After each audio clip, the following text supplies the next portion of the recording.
Okay, so it's a bit chilly out today, so I thought I'd just start a fire for the video and show you how great these new EPA efficient wood stoves are. This one's about 80% efficient, and you run dry firewood through it, and it just, when I say dry, 20% or less moisture content, and it just works flawlessly. Now typically I don't have to clean the window, but it's been a few days, and what happens is that dust, that smoke dust, kind of gets onto the window, and it just kind of cooks on there a little bit. It's not hard to get off. I got a wet wipe here. I just dip it in the ash a little bit, and it kind of gives it a little bit of abrasiveness, but not enough to scratch the window, because this isn't actually glass, it's ceramic, and it scratches really easy. Even one of those Scotch-Brite greenie pads will scratch it. So you put scratches in it and it will make it weaker. Again, it's not hard to clean. Don't know how much of that was the ash that showed up as dirt, but now I guess you could use a washcloth. I just use wet wipes because it just worked for me.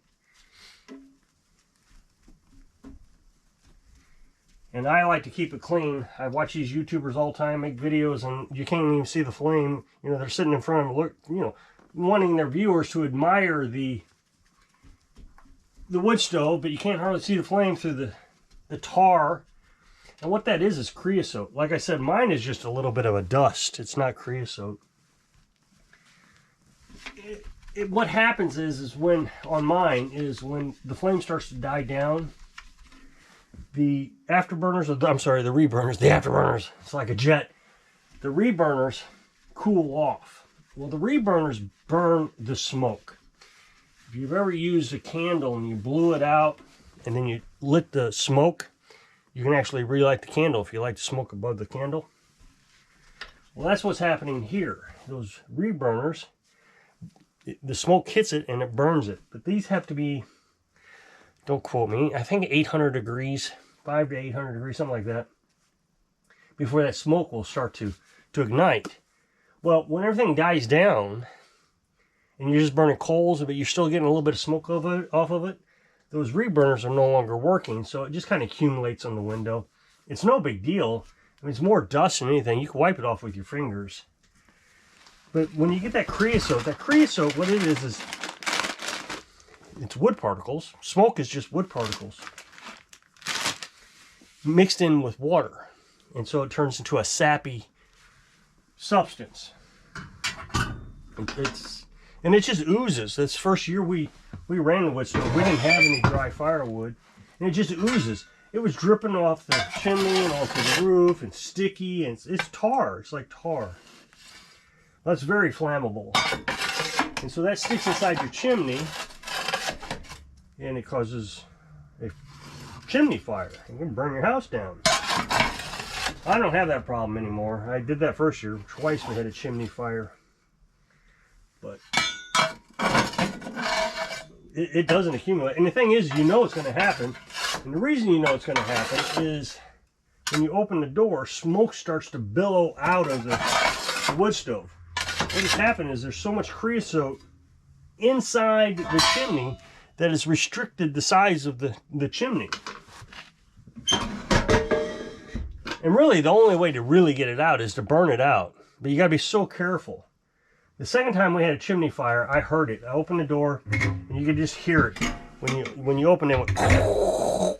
So what I did was I shut this down. That's my air intake. And I would open it up, I'd let it for a second, then I'd close it. And it would cool back down. And I did that for a few minutes until it stopped doing it. That burned out that creosote.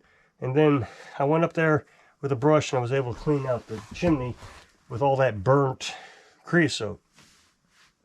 Now, when I start a wood stove, I start 2 to 3 times a day, depending on temperature.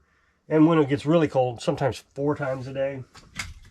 But I just layer the bottom here with 2 sticks of wood. I think you may not be able to see that.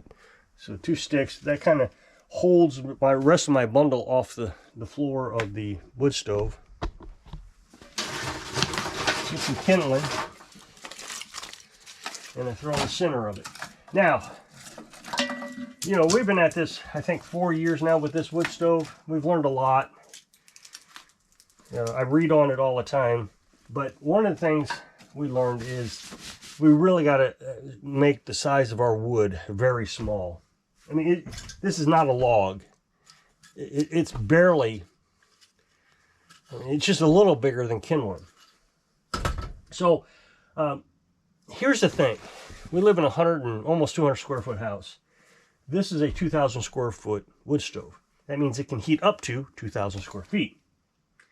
A lot of people seem to think that you got to downsize your wood stove for a smaller house. Well, you know, when you're buying used, like this one, I think we bought this for $400. It was only used once. When you buy used, you don't get to be picky. You kind of have to get what you get. So why not just downsize the amount of wood you're putting in it? That's what you're doing with the smaller wood stove anyways. You're just putting less wood in it. So the first year, we had to run it nonstop because it was nearly impossible to light because of that wet wood. But after that, we've been just trying to reduce the amount of firewood we put in it. And I think this year we've got it mastered. I don't allow the house to get any hotter than maybe 85 degrees. I tried to shoot for 80 degrees, and then I let it get down to 70 degrees. Now at nighttime, it can get as low as 60 degrees. And so when I started up in the morning, it runs for a good long while. Whereas here, we're only going to run it for maybe a half hour, and it'll die down. I won't need to do anything else. And because right now it's 60 or 70 degrees in the house. So I just kind of go north and south, east and west, north and south, east and west, until we get up to this edge right here. You can't go any higher than this edge. I tend to sometimes. It doesn't seem to hurt it any. But we've come to the conclusion we'd rather load it up several times through a burn than to get it too hot in here.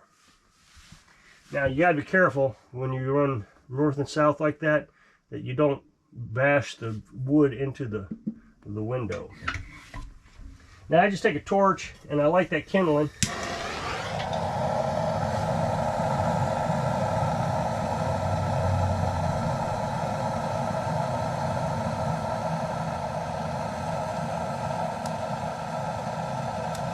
It only takes a few seconds. It doesn't take long anymore because she's got this kindling down to an art form now. And the wood is so dry, it just goes up like a match. I know people will argue with you, but it is a lot better to have dry firewood. I mean, I was raised with firewood.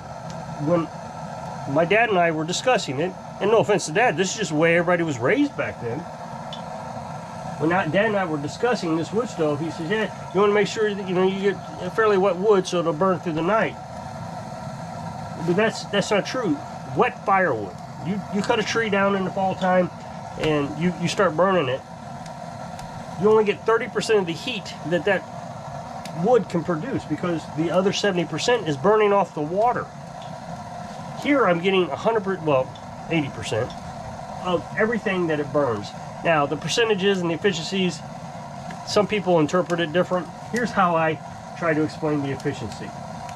That I am burning 80% of everything I put into it. And only 20% is going out the chimney as smoke. Now, they have much more efficient, this is only like 5 or 6 years old. But now they're getting up to 90, 95% efficient. So if you think about that, only 5% is going up the chimney as smoke. Everything else is being produced as heat. Now, I'm not sure that's entirely a true statement on how the efficiency program works, but it seems to make sense to me. And you can tell that when you're burning, you go outside, you look at your chimney, if you're burning efficiently. If you don't have those reburners hot enough, you'll be putting a lot of smoke out of the chimney. But if they're hot, you'll see this blue flame dancing around. Now, I've learned that it's better to burn it quick and hot than it is to reduce my air intake. You can reduce the air intake and it'll burn slower and it won't burn as hot. But to me, I think it's better to put a small load in like this, burn it as hot as it'll burn, wide open until it burns off, and then this insulation that they have, and people call it fire brick. It's not actually fire brick. It's a special insulation. I think they actually used it in the space shuttle, but it doesn't matter. It doesn't. I don't even care. But that holds that heat for a long time. So you get this stove up to about 500 degrees, and we're getting a little bit of steam here.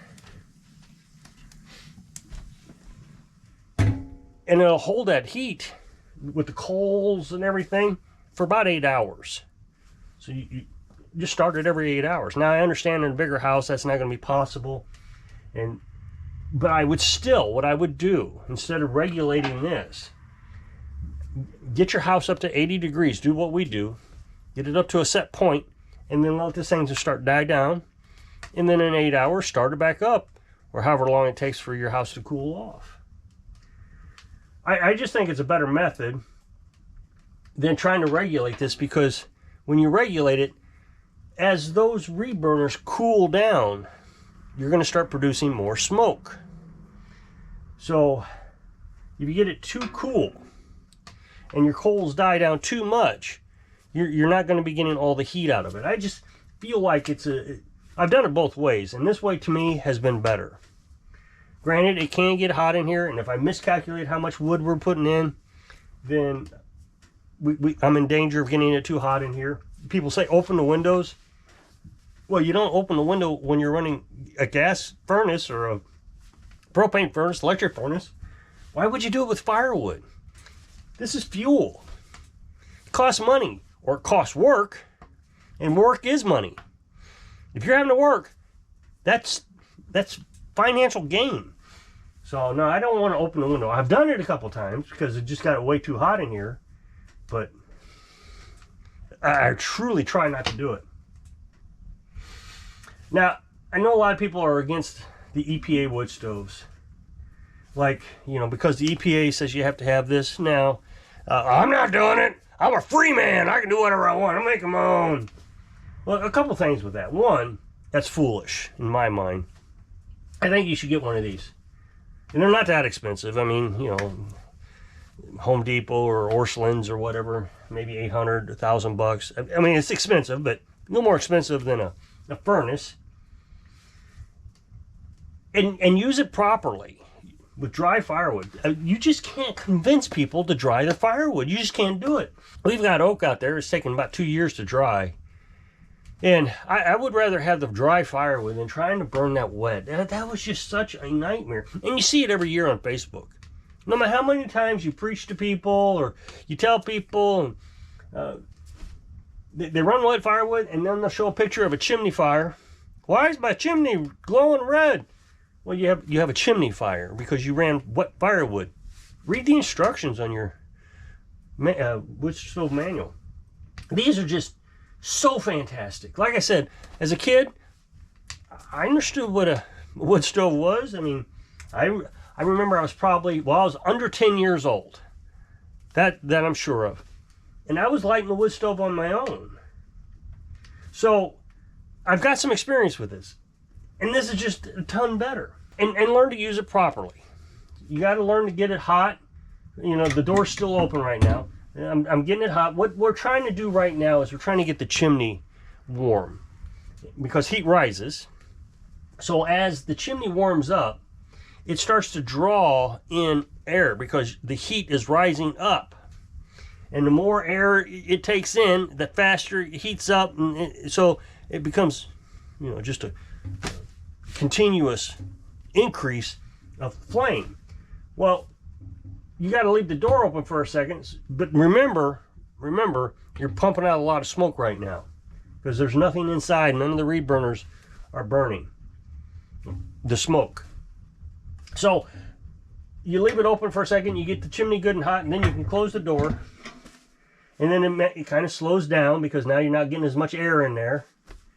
Until those reburners heat up and you start to get good flow, which only takes a few seconds.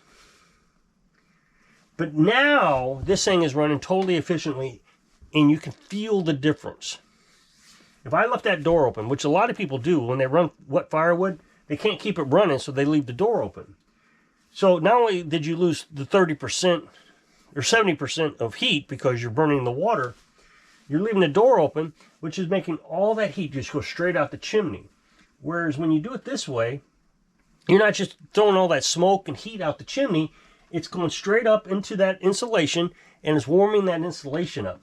See what it is there's two layers of roof. There's like an attic right here. There's the insulation, and on top of that then you have the metal plate. So the fire, the hole, is right up here at the front. So the fire's got to come all the way up to the front, up, and then back to the chimney. So you're getting that entire time of heat. You're heating up the insulation as it's running forward, and then when it goes up and back to the chimney, you're heating up this metal up here at the top, which is giving you the heat. You can feel it almost instantly. But if you leave that open, it takes a couple hours for this place to heat up. It's just a terrible waste. So I understand that people want to be rebellious against the government regulations. I get it. I'm not totally against it either. But when it makes sense, why do it? I mean, like I said, firewood is money. You put labor into that, or you just bought it. Either way, it's money. And you're going to be so stubborn that you're not going to take advantage of the way this thing's supposed to work. Just dry your firewood. Cut it a couple years. I see people around here, on the day it turns -4, they're out here cutting trees down trying to get some firewood. Well, I don't know. It seems ridiculous. So if you click this up next box, it'll take you to a video where I was working on something. So if I can inspire you to enjoy this signal of your dreams. Thanks for watching.